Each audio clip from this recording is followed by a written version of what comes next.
नमस्कार दोस्तों, एक बार फिर से हमारे इस YouTube channel golden valley international school Dahiyad पर आपका स्वागत है। आज हम डिस्कस करेंगे हमारे जो पॉइंट रहते हैं उसके बारे में। पिछले हमने वर्ब का टॉपिक शुरू किया था। वर्ब जानी थी कि कितनी होती है, मेन और एक्जुलरी यानी हेल्पिंग वर्ब एक्जुलरी को ही बोलते हैं, मेन को प्रिंसिपल भी बोलते हैं, लेक्सिकल भी बोलते हैं, ऑर्डिनरी भी बोलते हैं। अलग अलग नाम है लेकिन चीज़ें सेम हैं। मेन वर्ब हमने दो टाइप जाने थे कि फाइनाइट और नॉन फाइनाइट वर्ब। फाइनाइट को हमने पढ़ लिया था लेकिन फिर भी मैं आपको धीरे धीरे सेंटेंस में बताता जाऊंगा। सब्जेक्ट क्या होते हैं, प्रेडिकेट क्या होते हैं, ये भी हमने डिस्कस कर ली। बात करते हैं अब थोड़ा सा आगे बढ़कर कि फाइनाइट वर्ब के कितने प्रकार होते हैं। फाइनाइट वर्ब भी तो दो प्रकार की होती हैं। चलिए तो बात करते हैं आज my dear students finite verb की। किसकी बात करते हैं? फाइनाइट वर्ब की। फाइनाइट वर्ब की हम बात करते हैं, इसके कितने प्रकार होते हैं। फाइनाइट वर्ब के दो प्रकार होते हैं। पहला कौन सा होता है? Transitive verb. ट्रांजिटिव क्या होता है? Transitive verb. दूसरा कौन सा होता है? Intransitive verb. क्या होता है? Intransitive verb. इंट्रांजिटिव वर्ब, ठीक है। इसे कहते हैं सहकर्मक क्रिया और इसे कहते हैं हम अकर्मक क्रिया। अब ये बात समझ में आई कि सहकर्मक क्रिया कहते तो हैं लेकिन सहकर्मक क्रिया होती क्या है। देखिए दो चीज़ें सेंटेंस में मिलती हैं आपको, सब्जेक्ट भी मिलता है और ऑब्जेक्ट भी मिलता है। कई बार ऑब्जेक्ट नहीं भी मिलता, लेकिन कुछ एक वर्ब ऐसी होती हैं एक सब्जेक्ट में भी काम चला देती हैं। कुछ एक वर्ब ऐसी होती हैं सब्जेक्ट ऑब्जेक्ट की जरूरत भी नहीं पड़ती, और कुछ एक सब्जेक्ट ऐसी वर्ब होती हैं जिनको ऑब्जेक्ट की जरूरत क्या, दो दो ऑब्जेक्ट चाहिए। इसी बारे में आज जान लेंगे, फिर आगे चलेंगे। चलिए जानते हैं पहली बात, ट्रांजिटिव वर्ब क्या होती है और इंट्रांजिटिव क्या होती है। देखिए सेंटेंस है आई, जैसे मैं लिखता हूं बर्ड्स फ्लाई। बर्ड्स क्या हैं? फ्लाई। ध्यान से देखिए, वर्ब है और सब्जेक्ट है। वर्ब कौन सी है? फ्लाई है, और बर्ड्स क्या है? आपका सब्जेक्ट है। पक्षी उड़ते हैं, ये वर्ब ऐसी हुई इसको ऑब्जेक्ट की आवश्यकता ही नहीं है। देखिए यहां ऑब्जेक्ट नहीं है, यहां ऑब्जेक्ट नहीं है। दूसरा देखिए मैं लिखता हूं जैसे ही फ्लाई काइट्स, यहां ऑब्जेक्ट है, ये रहा, क्या उड़ाते हैं? पतंग। ये क्या है? वर्ब, और ये क्या है? सब्जेक्ट। देखिए इसका मतलब है यहां पर जो वर्ब है वो ट्रांजिटिव वर्ब है ये, और यहां पर है वो इंट्रांजिटिव वर्ब है। क्या है? इंट्रांजिटिव वर्ब है। एक बात और समझ में आई, कहने का अभिप्राय ये है कि फ्लाई वर्ब जो है वो ट्रांजिटिव है भी है और इंट्रांजिटिव वर्ब भी है। कुछ और बताऊं? एक और वर्ब देखिए, इस तरह की वर्ब देख लीजिए, बहुत समझ में आ जाएगा। कोई जरूरी नहीं है सारी वर्ब ऐसी हो, लेकिन कुछ वर्ब ऐसी हैं, उदाहरण से ही पता चल जाएगा। He gave me. अब देखो ये गेव वर्ब ऐसी है कि इससे भी काम नहीं चल रहा, आपका सेंटेंस अधूरा है। मैं कहता हूं मुझे उसने दिया, क्या दिया? अभी भी अधूरा है ना, ऑब्जेक्ट एक ले लिया मी, लेकिन अब अभी वाक्य अधूरा है। He gave me a book. He gave me a book. A book, ये भी ऑब्जेक्ट, ये भी ऑब्जेक्ट, दो दो ऑब्जेक्ट। तो ये वर्ब ऐसी है। वर्ब कौन सी? ट्रांजिटिव है इंट्रांजिटिव? सिंपल है, ट्रांजिटिव है यार, दो दो ऑब्जेक्ट लेके बैठी है, और जिसमें ऑब्जेक्ट हो वो ट्रांजिटिव वर्ब कहलाती है, सहकर्मक क्रिया। तो दो वर्ब ले रही है गेव।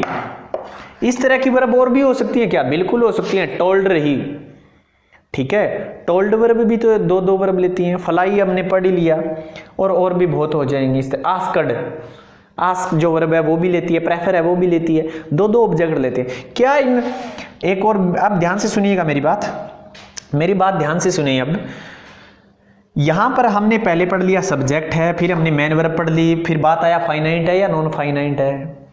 तो ये बिल्कुल इसके अनुसार बदलती रहती है। जैसे गिव वर्ब है, क्या फाइनाइट है? ही के साथ अगर गिव आता, जैसे अगर मैं लिखूं जैसे देखो he gives me a book, वह मुझे बुक देता है, तो क्या ये फाइनाइट है या नॉन फाइनाइट है? ये फाइनाइट वर्ब है। क्यों? क्योंकि एस या ये से बदल गया इसके कारण, इसके कारण इस पे असर लगा, वरना नहीं लगता। तो ये क्या है? फाइनाइट वर्ब है। दूसरी चीज मी ए बुक, दो चीजें दे दी, ये क्या हो गया? ऑब्जेक्ट और ये भी ऑब्जेक्ट, ये दो ऑब्जेक्ट है। क्या इसके भी कोई नाम है? बिल्कुल है। कौन कौन से नाम है? सुन लो ध्यान से। इसका नाम है डायरेक्ट ऑब्जेक्ट, इसका नाम है इनडायरेक्ट ऑब्जेक्ट। अब सवाल एक और सामने आ गया, इसका मेरे को पता कैसे चला ये डायरेक्ट है और ये इनडायरेक्ट है? आपको भी पता चल जाएगा। सुनिए बात ध्यान से। जो चीज, ये क्या है, निर्जीव है या सजीव है? निर्जीव है ना। जो चीजों के लिए कोई शब्द यूज रखा है वो होता है डायरेक्ट ऑब्जेक्ट, जो किसी प्राणी के लिए यूज होता है वो होता है इनडायरेक्ट ऑब्जेक्ट। यहाँ इनडायरेक्ट ऑब्जेक्ट है, ये डायरेक्ट ऑब्जेक्ट है। क्लियर मेरी बात? क्योंकि ये सजीव नहीं है, ये सजीव है। ये इनडायरेक्ट ऑब्जेक्ट और ये डायरेक्ट ऑब्जेक्ट। ठीक है।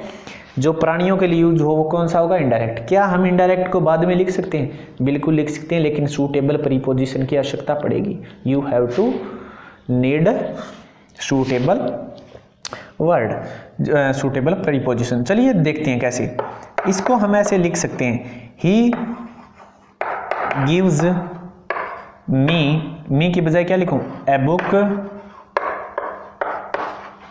To me. देखिए यहां मुझे सूटेबल प्रीपोजिशन लगानी पड़ी टू, और यहां लगा दिया मी। ये क्या हुआ? आप देख लो, वो का वो सेम है। ये क्या है? प्रीपोजिशन। ये क्या है? ये प्रीपोजिशन हो गई।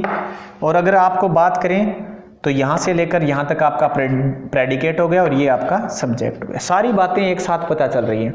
वर्ब कौन सी? फाइनाइट वर्ब है, सब्जेक्ट है, मेन वर्ब है, दूसरी फाइनाइट वर्ब है। क्या ये ट्रांजिटिव वर्ब है? तो बिल्कुल है। क्यों है? क्योंकि दो दो सब्जेक्ट लेके हुए। सब्जेक्ट कौन सा? ये कौन सा है? ऑब्जेक्ट है। तो ये क्या है? डायरेक्ट या इनडायरेक्ट? इनडायरेक्ट नहीं है, डायरेक्ट ऑब्जेक्ट है। और ये क्या है? इनडायरेक्ट ऑब्जेक्ट है। ये क्या है? प्रीपोजिशन। पता चल गया ना। इंग्लिश ऐसी आसान होती है धीरे धीरे सीखने से। चलिए थोड़ा और आगे बढ़ते हैं, थोड़ा और आगे बढ़ते हैं। अब हम जब हम बात करते हैं इस बारे में, जिस तरह से मान लीजिए फाइनाइट वर्ब के बारे में, जैसे राहुल प्ले, ये कौन सी वर्ब है?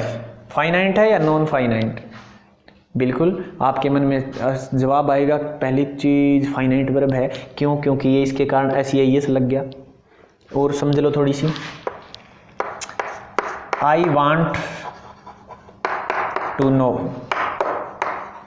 फाइनाइट नॉन फाइनाइट का फंडा समझ लो।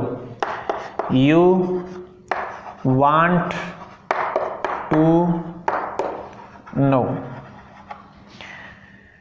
he wants to know। इन चार वाक्यों में मैं आपको ये फाइनाइट नॉन फाइनाइट का पंगा ही खत्म कर दूंगा। क्या होता है, क्या नहीं होता, क्या इंट्रांजिटिव वर्ब होती है, क्या इंट्रांजिटिव होती है। 4-5 सेंटेंस समझ लीजिए, इसमें सारा हल हो जाएगा। She wants to know. सुनो मेरी बात ध्यान से इस वाक्यों को। यहां ये वर्ब देख रही है आपको, सभी में no no no no no no एक ही एक आ गया। लेकिन क्या यहां सेम आ रही है? सभी में नहीं आई है। क्या नहीं आई है?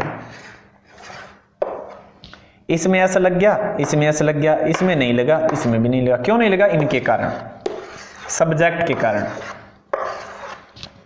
अगर इनका प्रभाव इस पर पड़ रहा है ये तो दिख ही रहा है, क्योंकि इन्हीं के कारण तो ये यहां से लेने लग गया। ही आया तो सी आया तो लग गया, इट आता तो भी लगता। यू के कारण नहीं लगा, ये इनके कारण नहीं लगा। तो कहने का मतलब है इनके ऊपर इनका प्रभाव पड़ रहा है, सब्जेक्ट का प्रभाव पड़ रहा है इन वर्ब्स के ऊपर। और जब इन वर्ब्स के ऊपर सब्जेक्ट और इनका प्रभाव पड़ता है वचन का, नंबर का, तो इसका मतलब ये है कि ये फाइनाइट वर्ब होती हैं, नॉन फाइनाइट वर्ब नहीं होती। ठीक है। तो नॉन फाइनाइट वर्ब कौन है? ये रही। क्यों? देखो चाहे आई हो, चाहे फिर भी नो, चाहे ही सी है तो भी नो। यहाँ क्या है? सी इसे लगा नहीं, इन पर कोई प्रभाव ही नहीं पड़ता। ये आज़ाद हैं, फ्री माइंड है, तो ये नॉन फाइनाइट वर्ब है। ये तो चीज़ समझ में आ गई होगी आपको। बात आई थी अब वर्ब कौन सी होती हैं। जिस तरह से हमने पूछा कि ट्रांजिटिव या इंट्रांजिटिव वर्ब, ट्रांजिटिव या इंट्रांजिटिव, तो ये क्या ट्रांजिटिव है या इंट्रांजिटिव है? ये इंट्रांजिटिव नहीं है, बल्कि सॉरी माफी चाहूंगा, ये कौन सी है? Intransitive verb. क्यों है ट्रांजिटिव? क्यों नहीं है? क्योंकि इस वर्ब के आगे ऑब्जेक्ट नहीं है। अगर यही बात मैं ऐसे लिखता कि राहुल प्लेज क्रिकेट, अब आपका ऑब्जेक्ट आ गया राहुल प्लेज क्रिकेट, ठीक है, राहुल प्लेज क्रिकेट। तो यहां पर देखिए खेलना वर्ब है, मेन वर्ब का काम कर रही है मेन वर्ब, और यहां पर सब्जेक्ट है और इसके लिए ऑब्जेक्ट आ गया। तो ये इसका मतलब है यहां पर अब क्या है, ट्रांजिटिव वर्ब है, इसको ऑब्जेक्ट की आवश्यकता पड़ गई। ठीक है, जैसे और लिखता हूं, सी आई लाइक हिम, कौन सी वर्ब है, ट्रांजिटिव। इनट्रांजिटिव क्यों नहीं है, क्योंकि ऑब्जेक्ट आ गया। इस तरह से हम ट्रांजिटिव और इनट्रांजिटिव वर्ब्स को जानते हैं। उम्मीद करता हूं आपको ये वीडियो अच्छी लगी है तो प्लीज़ लाइक एंड सब्सक्राइब जरूर करें। अगले वीडियो में फिर इसी टॉपिक पर बात करने के लिए और हाजिर होंगे, तब तक के लिए शुक्रिया, थैंक यू।